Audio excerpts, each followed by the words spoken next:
Every single day, life hands you moment after moment where you either make a villainous, a victimized, or heroic response. And the wild part, it happens faster than a TikTok scroll. Today, let's talk about the most powerful space you've never been taught to master, the space between, how everyday choices shape who we become. Hey, friends and befriended strangers, I'm the Knowledge Alchemist from the Happiness Department. Today, we're diving into one of the most important superpowers you already have. You just might not know it yet. It's the ability to choose your response between what happens and what happens next.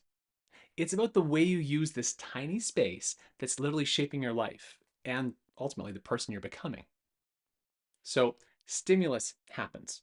Always. Inciting incidents, triggers, bad news. That guy who cuts you off in traffic while driving with one hand on the wheel and holding a latte or hamburger with the other. We don't get to pick the stimulus. That's just life being life.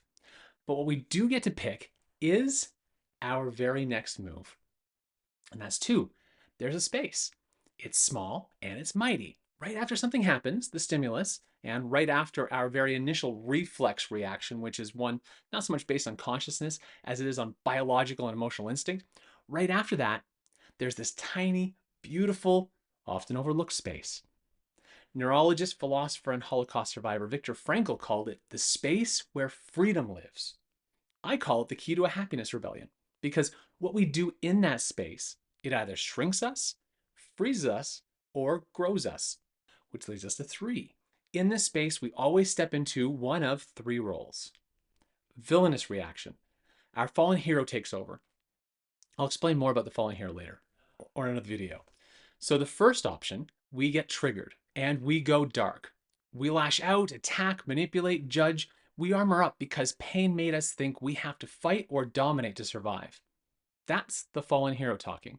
This is still you, but playing small, scared, and maybe even mean. Okay, I already want to digress about this and why we call it the fallen hero. Some folks call this a shadow self, some a saboteur. We use fallen hero. Why? Because hero, the root of the word, means protector, not strong man or superpowers or anything like that. It means hero. And, well, fallen hero because this self-protector is often driven with some misinformation or misinterpretation. They are trying to hold us back, not out of actual evil intentions, but out of a desire, generally fear-based, to protect us. If you've watched Marvel's Infinity Wars and know Thanos, he wasn't trying to be a villain. He was trying to protect the universe from an erroneous and skewed perspective, but he felt like he was making a heroic choice and was willing to sacrifice himself for it. He was a fallen hero. And that's what we have inside. A part of us that maybe isn't looking at the big picture, doesn't acknowledge we've grown and changed from previous experience, and is holding us back in an effort to protect us. Then there's the second option, victimized reaction. Collapse and surrender. We shrink. We say, why does this always happen to me? We hand over our power on a silver platter and sit in the suck. It feels safe, but it's a trap. That's when we let the world write our story without us holding the pen. And then there's the third and best option, the heroic response. Your inner guide steps in. We pause, we breathe, we listen to the wiser voice inside, what we like to call the guide. The part of you that knows you're capable of responding with courage, grace, humor, and even love. Even when it's hard. In fact, especially when it's hard. That's heroic. And every time you choose it, you build towards the future version of yourself you're proud to live with. It's not a one-time thing. It's the work of a lifetime. It's not, oh, look, I chose wisely that one time back in 2023 and now I'm done. No, life will keep serving up new inciting incidents, new chances to react, new chances to step into the space and choose again. Disempowerment or empowerment, fear or love. Your choices shape your identity, and the good or even great news is the more you choose one path, the easier it gets to choose it again and again. Like tracks in fresh snow, which may be a very Canadian example, each choice becomes a groove. Each groove becomes a path, and the path becomes a default.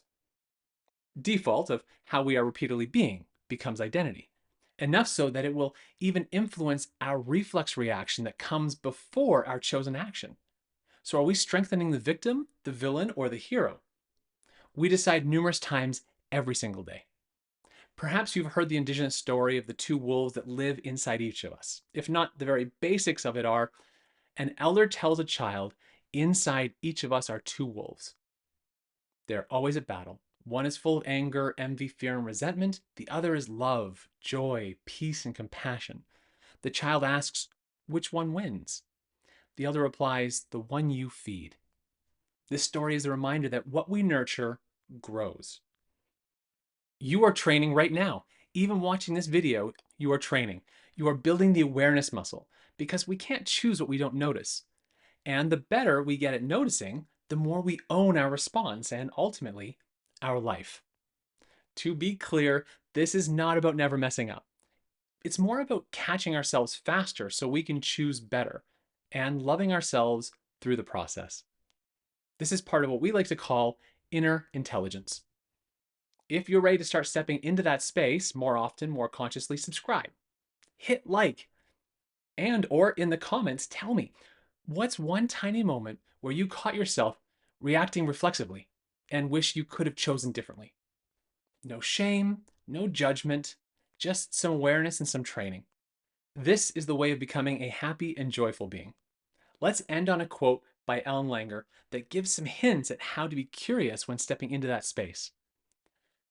She says, the most effective way to increase our ability to pay attention is to look for the novelty within the stimulus situation, whether it is a story, a map, or a painting.